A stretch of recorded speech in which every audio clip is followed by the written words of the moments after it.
Você já ouviu falar da Operação Erga Omnes, que investiga um esquema internacional de tráfico de drogas e lavagem de dinheiro? E o principal alvo é um tal de Alan Kleber Bezerra Lima, esse cidadão, cara.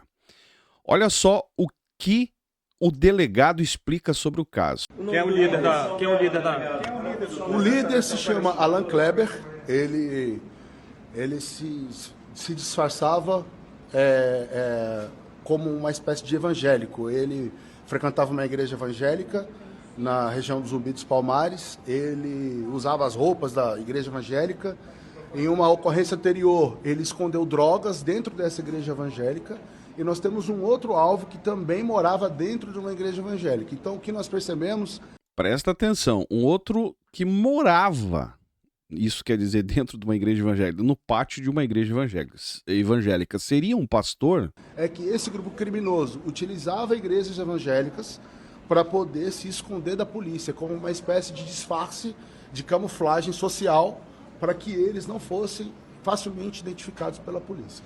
Segundo a reportagem, diz o seguinte: no braço financeiro da investigação, o relatório citado pela polícia, com base em dados do Conselho de Controle de Atividades Financeiras, COAF, indicam movimentações de cerca de 70 milhões em 4 anos. As investigações apontam ainda o uso de empresas formalmente registradas no setor de logística com supostas fachadas. A Polícia Civil informou que Alan Kleber fugiu por volta das 3 horas no estado de São Paulo, pouco antes do cumprimento do mandato de prisão. A esposa dele foi presa durante a operação e as diligências continuam para localizá-lo. Se camuflava dentro do contexto evangélico, de igrejas, viajando o país, viajando os estados, numa dessa até fazendo agendas, porque eram 2, né? Itinerantes. Uma espécie de itinerante.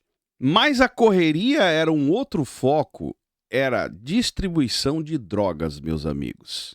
Agora, o porquê que eu fiz questão de trazer esse assunto, até porque me mandaram várias vezes, e eu não vou me deter aqui no caso em si, na operação em si, quem fazem parte da quadrilha, mas esse caso do Alan Kleber aqui, não fala-se só de um crime organizado tentando se esconder dentro de uma igreja.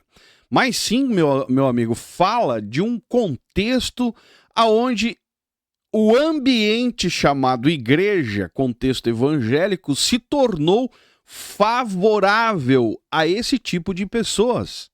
Ou seja, é terreno fértil para isso. Porque quando alguém consegue...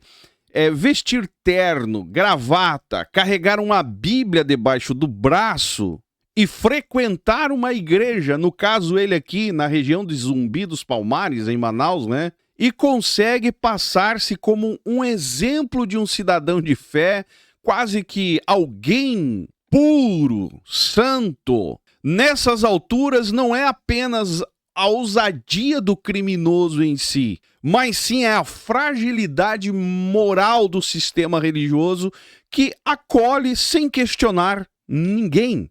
Provavelmente esse cara subiu num púlpito, deve ter cantado, pregado, trazido uma palavra, um testemunho, e o povo não questiona, simplesmente porque o irmão Kleber, né, o outro lá que morava dentro da igreja segundo o delegado, que, no meu ponto de vista, não foi informado o nome ainda, mas a gente vai tentar descobrir, provavelmente era uma espécie de um obreiro, alguém de confiança do sistema religioso.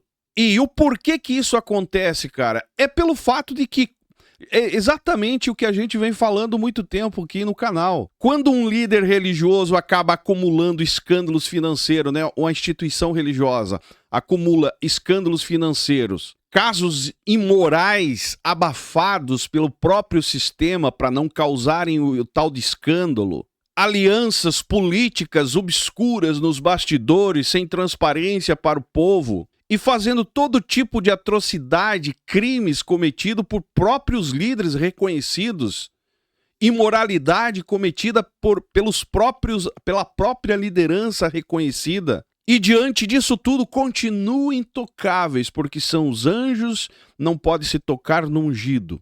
E diante disso tudo, a mensagem que se transmite é simples. Caráter virou simplesmente um detalhe. No final das contas, ninguém questiona. E quando caráter vira só um detalhe para uma liderança religiosa, a pergunta fica: o que realmente importa nesse meio? Se você não sabe, eu sei te responder, cara. É visibilidade, influência e principalmente bufunfa, grana. É isso que importa. Porque todos nós sabemos que hoje em dia, num ambiente religioso, o que importa é dinheiro. O critério em si, o foco, o propósito em si não é transformação de vidas. Passou simplesmente a ser qual é a sua capacidade de ajudar a igreja financeiramente. Se você tem um meio de dar um dízimo maior, se você tem como dar uma oferta maior, é medida diante disso. E quem chega dentro do contexto aprende que não, mudar de vida não é o foco, não é o propósito. O propósito é a sua oferta ser aumentada no decorrer dos meses e assim você vai ganhando o seu prestígio lá dentro. Não é a transformação de vidas, ou seja, transformação de vida. No caso aqui dessa matéria, cara, é bem claro, né? Um terno, uma gravata, simplesmente substitui o fuzil dentro da igreja. Fora do contexto do ambiente, aí o negócio é diferente, né? Por quê? Porque a liderança está mais preocupada, as lideranças estão mais preocupadas em arrecadação, dinheiro, não importa de onde venha a grana. Pastores, na sua grande maioria, não estou aqui generalizando, mas na sua grande maioria, o foco, o propósito não é mais o olhar pastoral, mas sim um olhar financeiro na vida daquele que está se aproximando. E não importa quem ele é.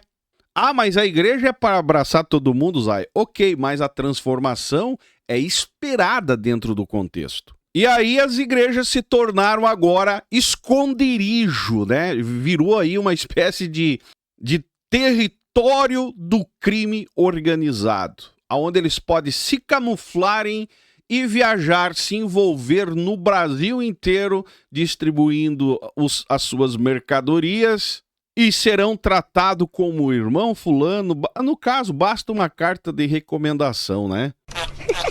E eu digo uma coisa pra você, cara. O maior perigo aqui não é o criminoso entrar, mas sim é o ambiente que normaliza essa incoerência. É o ambiente, né, que se criou dentro das igrejas, aonde o dinheiro tem mais peso, a oferta tem mais peso, o valor do dízimo tem mais peso, não quem o indivíduo é.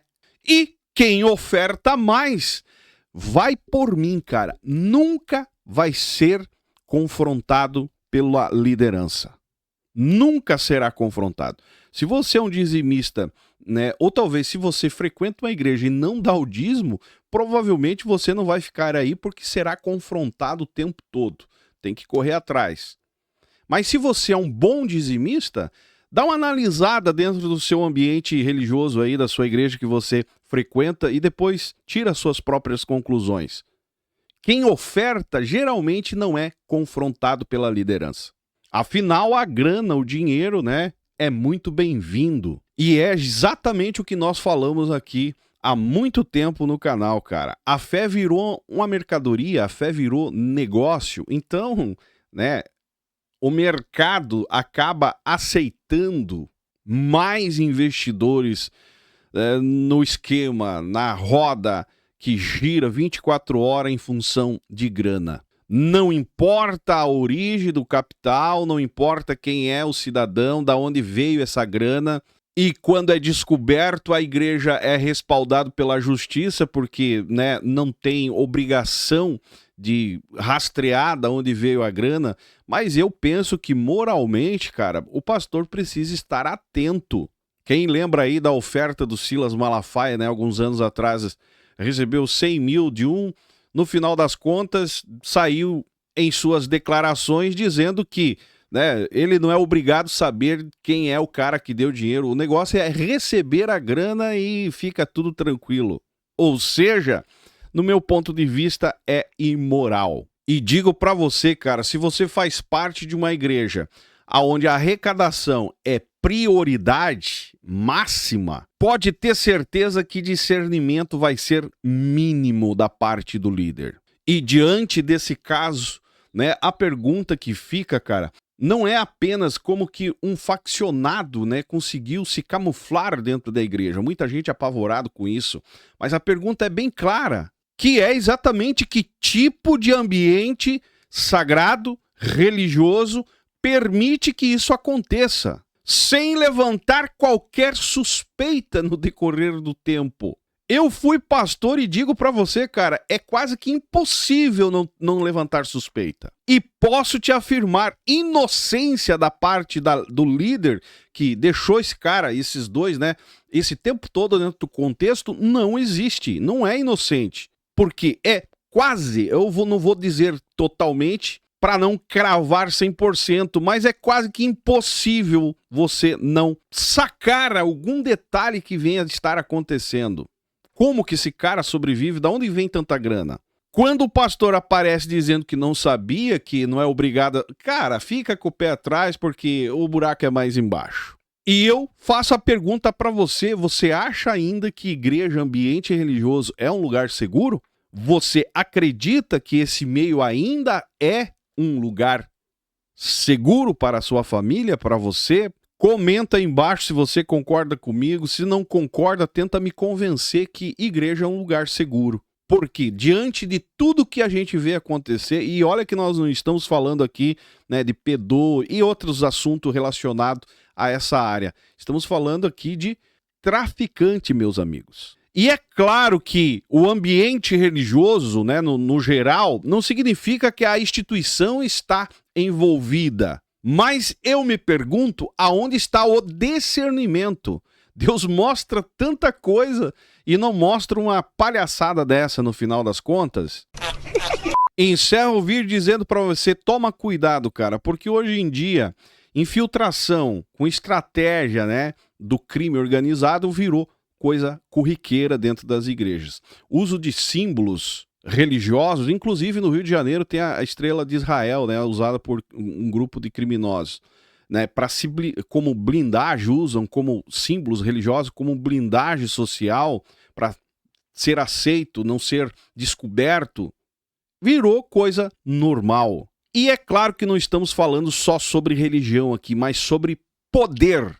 Até porque o criminoso quer o seu poder e o pastor quer a sua influência com poder também. Então é um ajudando o outro e no meio disso tudo está você, a sua família, achando que está num lugar, um ambiente onde Deus se manifesta. No final das contas, você está num ambiente onde é simplesmente só usado Deus para eles fazerem o que querem. No caso aqui, um crime organizado se fazendo uso da Bíblia, usando o contexto religioso, a igreja, e a justiça foi para cima e descobriu, né? O delegado descobriu aí, depois você acompanha esse caso, só pesquisar Operação Erga Omnes, que envolve um grupo político e também, né, no contexto aí religioso. E esse tal Alan Kleber Bezerra, né, Lima, está foragido e, segundo as informações, as investigações continuam para localizá-lo. Para o pessoal lá da outra rede social que mandou o link dessa matéria, pedindo para nós comentarmos, agradeço, deixa o seu like, seu comentário que é importante, seu joinha ajuda muito, ajuda a hypar, me segue nas demais redes sociais e esse é o canal Fala Zay, estamos juntos por um Brasil e um mundo melhor.